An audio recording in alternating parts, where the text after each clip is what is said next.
It's Star Wars month, and you're listening to the Generation XWing Podcast with your hosts, Anil Sharma, Bielan Hassan, Josh Whittle, and Rob Williams.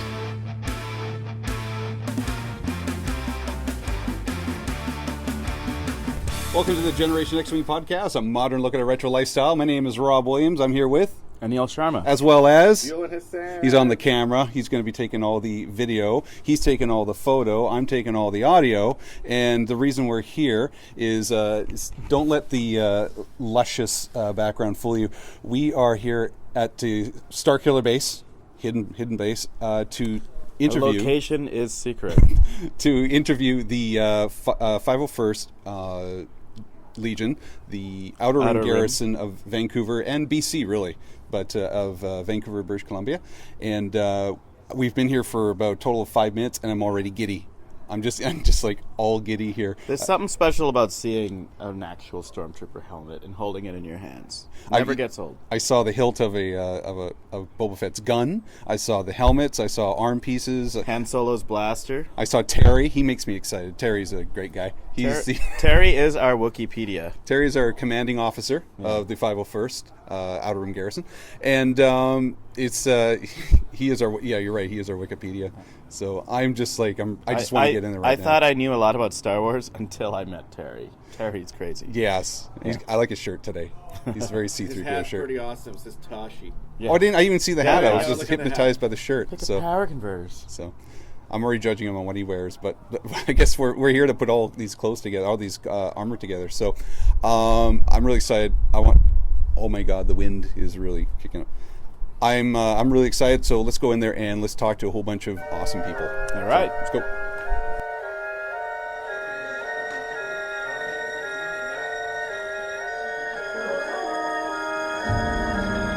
All right, Terry, over here. This is Terry Chu, commanding officer, 501st OuterRim Garrison. How you doing? Good. I'm so excited here. We're just like we're calling it Starkiller Base here. It's a hidden base, but there's so much stuff happening here. Everybody seems to be working on some cool stuff. Thank you so much for inviting us here. Tell us what this is. This is the armor party you told us about last year. And so tell us what happens here today. Sure. So an armor party is basically where members of the 501st get together. We invite our Rebel Legion friends as well too, and we have a couple other sister clubs. But it's basically just an opportunity for people to get together and help each other out. We work on our costumes together or props together. Yeah. And sometimes people bring things that they want to work on, their own things, or sometimes people just bring their tools and their supplies and say, what can I help, this new person with, right? This recruit. So we just hang out all day and order some pizza. Or today we're barbecuing today. I think it's there pretty you cool. go. Yeah, we're gonna have some stuff on the grill. Make some grilled And, Ewoks out there. It's awesome. Yeah, it's They're very tender. a couple bantha steaks. I didn't bring any blue milk today. Sorry, I'm all out. I got to go back to Emperor's. You gotta go milk a bantha. Back to the Outer Rim, and we gotta talk to some Jawas about milking some banthas. Yeah. So what are you doing today? I am finishing a Han Solo blaster that I've been working on for a while. It's Han Solo's DL-44, his little trusted sidearm, and I made up a bunch of these for some fellow members that were officers and TIE pilots and this sort of thing. And then I'd been working on a Han Solo costume for a long time, and I was like, you know what, I want a blaster, and so I started getting all the parts together to make one. I'm like, you know what? I should just make these for my friends too. So I ended up doing about 10 of them. And, 10 of them? Yeah. How long does it take to do one? I don't know. This is the first one. So all right, what time do you start the stopwatch? I actually do them up as just resin kits. So this one is kind of more mine, and it's kind of getting a little bit of extra attention. And this will be the hero one, yeah. So, but everybody else will get kits, and they'll just work on them themselves. So that's kind of what I'm doing today. And then I'm helping other people out with their armor. That's kind of my thing. And people are going to come and go all day today. Pretty much, yeah. I think we got about 18 people coming today. 18. So, wow, yeah. that's awesome. Yeah, so it's a pretty big. How many people are in the Outer Rim? We today? now have what is it, like 50 or 60? No, I think we're at 60 What did members we have now. last time we talked? It was around the 25, 30? It was when we first started up the garrison, we grew from a squad to a garrison, and at that time we had 32 members. Yeah. So in like a year and less than a year and a half, we almost doubled the numbers. So we're at 60 today, yeah. And Victoria's grown a lot, too. Victoria's grown a lot, yeah, and we're definitely getting a lot of people in the Lower Mainland, so it's great. Yeah, growth is good. This is awesome. So, so have you made one before? A Han Solo blaster? deal. I have not made this particular one before. It's the first one I've made, but I've always wanted to. Always wanted this because I always felt like he was the classic gunslinger, right? Yes. And this is one of those things where when I put it together, started putting it together, I didn't think it was a big deal. But I'll show you. When you hold it, you're like, this is really cool. I feel like a, intergalactic, smuggler, scoundrel, if you will. Just keep putting on the scope right now. It just brings it all together. Yeah, it's pretty neat, It's right? all about that. So yeah, it's a lot of fun. This is kind of just what So we it's do made- all day is just work on stuff. So the base of it's made of resin? Yeah, it's. I had access to a Japanese plastic model kit of a Mauser, which is what the original blaster was based on, and then cleaned that up and did a resin cast, did a silicone mold of that, and cast that up, and then I scratch built the scope and the flash hider and a bunch of other stuff. You can, buy really high-end, CNC machine stuff. I've got a CNC machine kit that I'm going to build sort of a hero shelf display version of the blaster Oh, for. very But cool. this is going to be kind of my actual, wearing in a costume.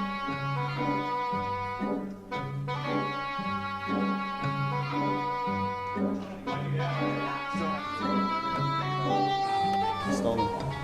All right, we're here with Karl German, TK. 21122. How long you been part of the 501st? This will be my first year right now, this April. So, happy anniversary. Thank you. And what made you get started in this? So my friend Jamie, we used to work together at Electronic Arts. Yeah. He's TK21126. Oh, so you got a little seniority, I'm assuming. I don't think the numbers go that way. They don't go backwards? No. Okay, so Jamie got you involved? Yeah, Jamie got here he finished before I did, but Yeah. he helped me build my kit, and the two of us worked on ours together. So he was the one that originally encouraged me. He was like, we should do this together, man. We'll both build our stormtroopers, and we'll go out and have a good time together. But why the 501st? Why you could just cosplay, but why did you decide to Well, do this? did you ever... It's the thing that Jamie showed me. Have you seen this? It's one of the special features on one of the Star Wars DVDs, the Rose Bowl parade with George Lucas. Yes. Yeah, where they got like hundreds of stormtroopers from the 501st together to do the parade. So we watched that together, and that was what made us think, this is it. This is what we should do. That is Because so we both cool. love Star Wars, and Yeah. the charity aspect is the perfect justification, if you will. Right? I can't just have a stormtrooper costume and not, there's no way to justify that expense. You know what I'm saying? But you do a lot of chair work. What was yeah. what was your first one? Well, I guess my first troop. Yeah, your first charity event. Troop. Yes, sorry, I don't know the lingo yet here. No, that's fine. It's called the troop, right? When Yeah. you go out and you help someone. It's the first troop. Gotcha. My first troop was Vancouver Fan Expo last year in April.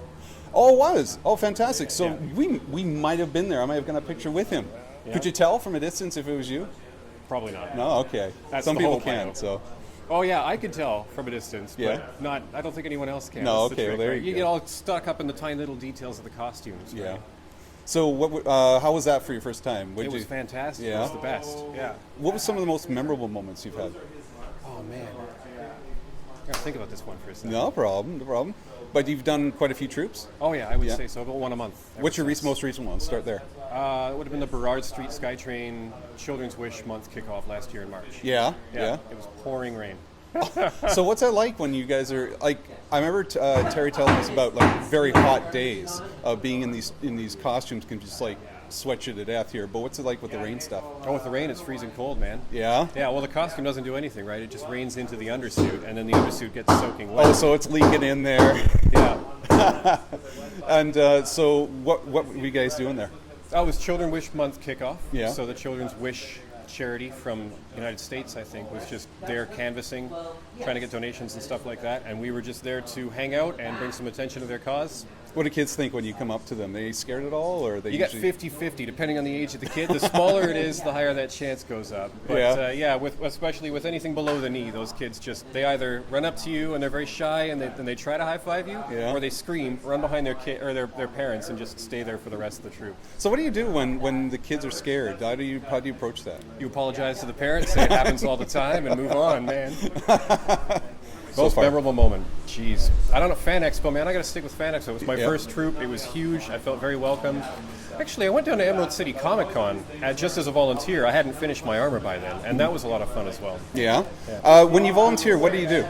So if I don't have my kit, you mean? Yeah. Yeah, then, so if we're at the booth at a Comic Con or something like that, then we just need plainclothes volunteers to, like, hand out information about the 501st, talk about what we do, collect donations for the photo booth, that sort of thing. Okay. And you'd recommend this to anybody? Oh, gosh, much? Yeah. Do you find that the troop here is pretty like a brotherhood or a sisterhood? Definitely. They're pretty good with each other? We're a great little social club. Yeah.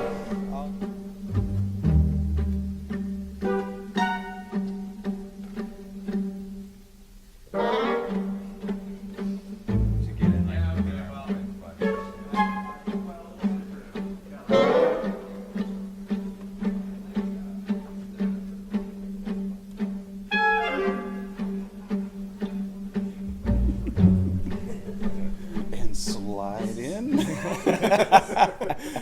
We're here with Steve Davey. Steve Davey. Which TK number? 42200. See, that's a nice, easy number to remember too. 422. Why choose that number? Because 421 was the only number you heard about in the first one. Right. 421 was taken. Yeah. 422 was taken. Yeah. So I could get 42200. So that's what I got. It's like a goalie putting like 0-0 in the back Well, I of just his thought jersey. I'm the guy who's always at his post, right? So Yeah. that's 422. I sense an accent. Where are you from? England. England. Excellent. Whereabouts? going to say Alberta. Most people say Australia. Well, a lot of people just don't recognize it. Yeah, but no, you Americans, right? yeah, it was bloody, yeah. But so whereabouts from England? Salisbury and Wiltshire. Really? Right by Stonehenge. Nice. No, yeah, exactly. So I'm just like, my history geek is coming out now. I love Stonehenge and Woodhenge and all that sort of stuff. So It's a great place to grow up. Very mysterious. Did you did you just hang around the place? Can you hang around the place? I've never been to England. You used to be able to. Yeah? You used to be able to, but no longer. No, Since the hippies invaded in a festival one time and sprayed on the stones, and no one's allowed near it. They sprayed on the stones? They sprayed the word "live" with aerosol, and since then no one's allowed to touch the stones. Oh, well, I'm glad. It's so worth it, right? Yeah, well, well, one person ruins it for everybody, right? But oh my gosh, so when you were a kid, did you just like hang around there and just kind of? Oh, you just hang around everywhere. Yeah. It was such an open. It's basically farmland, countryside, and rolling hills, and everywhere you go had something to do with history. How long have you been part of the 501st? Actually, I'm probably about a year now. A year now? Actually, no, that's a lie. I got my kit a year ago, and I got my TK number in October. Okay. So since October, I've just not stopped. So now, were you like I'm going on a limb here, but you were a member in Vancouver? Like you didn't like transfer from No, to it was here? all happened in Vancouver. So why did you decide to become a 501st member? I honestly have always wanted a stormtrooper outfit or kit Yeah. since I was a kid. Yeah. It's always been a dream of mine, but I've never been in a situation where I could do that. Right. It just never was able to happen. It was too much of a goal to reach. Moving countries, setting up your career again was a big step for me. So that kind of went out the window, and now I finally got to the place where I could do that. Yeah. So the timing was right. It was coming to the end of the old era, as I call it, and the new movie was coming out, and it just seemed right. It just seemed the time to do it. It was my last opportunity to get to know the old TK and do my thing. What made you aware of the 501st and its existence? Like I've always known it's existed. Oh yeah? Always known it's existed because since it's been around, that was the only way to get out and really wear this kit apart from Halloween. Yeah. So every time we put on this kit, we're also doing charity work. Every time. So we don't just go out and hang around in the kit. Every time we do something, it's bringing something to someone else, which kind of makes it easier to do what you do and spend the time it does to make the kit, and then the money you put into it and the time you put into it. It's really worth it. Yeah. And everyone just thinks, oh, it's a bit weird to dress up in a storm, but it's not at all. It's you're bringing so much to so many people every time you wear it, including yourself. Yes. So you put on the kit and you really enjoy it, and you're having a great time in it, and everyone's having a great time around you. So it's a lot of fun. Do you remember your first troop? Oh yeah. Yeah? Yeah, oh yeah. What was the it? first troop was down at the Vancouver Club. We did a dinner. It was a parents and kids. They did a big dinner down at the Vancouver Club. Everyone came dressed up as their favorite Star Wars character, and we were there in a photo booth. And it was my first troop. I literally got my number that day.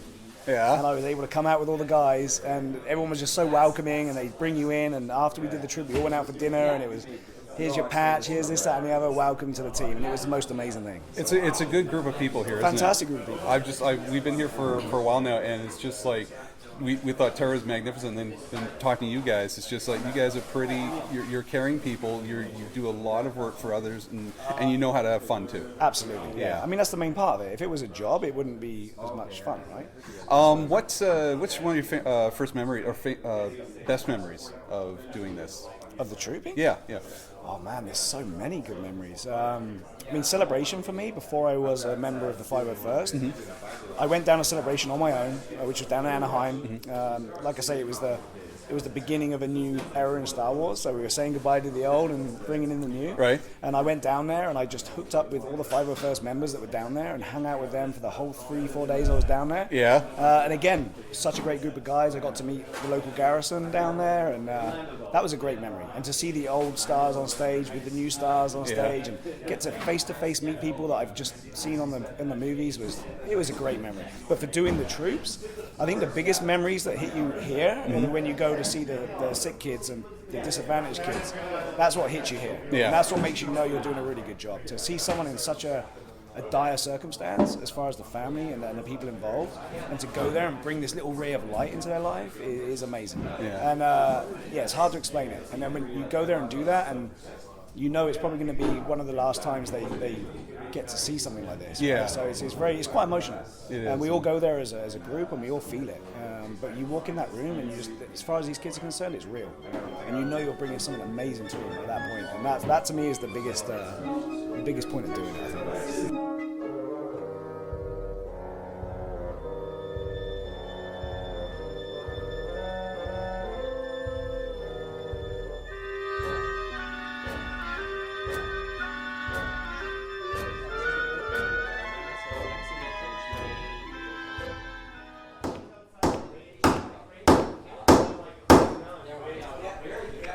All right, this is Jay. Hello, Jay. Hi, how you doing, man? What's your TK number? TK 73427. Right. Okay. Why'd you pick that number? My birthday, April 27th, 1973. There we go. See, we got this is Generation X right here. So, how long have you been a member? Since April of last year. I'm sorry? April of last year. April of last year. And you really enjoying it? Oh, I love it. Yeah, it's the best decision in my life. Best thing I've ever done. Why is that? It's just so rewarding to be able to give back. To actually be part of the community and to give a piece back. I know it's a cliche to say that, but it's really truly how I feel. Well, it's what you guys say, bad guys doing good, right? Yeah, exactly. So what do you remember your first assignment? My first troop? Yeah, my first troop was a Make-A-Wish Foundation. It was downtown. It was the what were they climbing? They're scaling the Hyatt. Oh yeah. Yeah. So I was there just crowd control, basically cheering the people on. But that's so cool. Next year, I actually want to try and see if I can do it in armor. Okay, so you want to try and scale in armor? Yes. Is there any? I don't think there's any stormtroopers that do that. I wish there was. That'd be so cool. Not yet, but I can do it. So, do you have any children yourself? One daughter. What does she think of this? She thinks it's all right. She's not into it. No, how old is she? 10. 10. So is she not the stage yet where she's totally embarrassed by it? No. She's all right with it. That's my wife that's totally embarrassed by it. What did your wife say when you first started doing this? First she said no. Yeah? No, until I kept bugging her, and eventually she was fine, just do it. Shut up about it. But this is you have people come to this shop, and you're pretty good with hands, I'm assuming. I guess so. Yeah. What have you built? What type of suits have I've you built Stormtrooper. Yeah. My own stormtrooper, and then I've helped out on a few others as well. How long did it take to do a stormtrooper? Mine took me about 10 months. 10 months? I was scared and didn't know anything, and like every step was just like a nervous wreck. But then when I helped Buddy build his, we built his in under 2 weeks. So did you team up with someone else and just kind of go together? Or? Yeah. When I did mine, I did it all on my own, Oh, okay. start to finish. But then when a new member got his kit, and I was like, here, I know what to do, and so I jumped in, and within 2 weeks, he was an approved member. Yeah. A gun, helmet, everything included. Yep. Wow. Well, that's pretty. That's impressive. I didn't think like 2. I thought. Yeah, no, it's. I think we could 2 actually years. do it in a weekend if we put our minds to it and had the right crew. I think we could build a full kit in a weekend. Yeah. One day I'd like to try that. That's impressive. I seriously, it'd take me 2 weeks just to draw the darn thing. Never mind build it. So you've been doing this for about a year. Yeah, almost a year. Almost a year. What's some of your favorite memories so far? There's been so many, but I mean the parades. Every parade we do is something special. Like get to see that many people all at once. There's been visit to Canuck Place. That was very memorable. I've attended a hospital to visit somebody, and unfortunately, I've also attended his funeral in costume at his parents' request. At his parents' request? At his parents' request. There was a small group of us that were there, honor guard, and we were there as his casket was being loaded, and that was a really, really touching moment. That is. That's getting me the feels right now, man.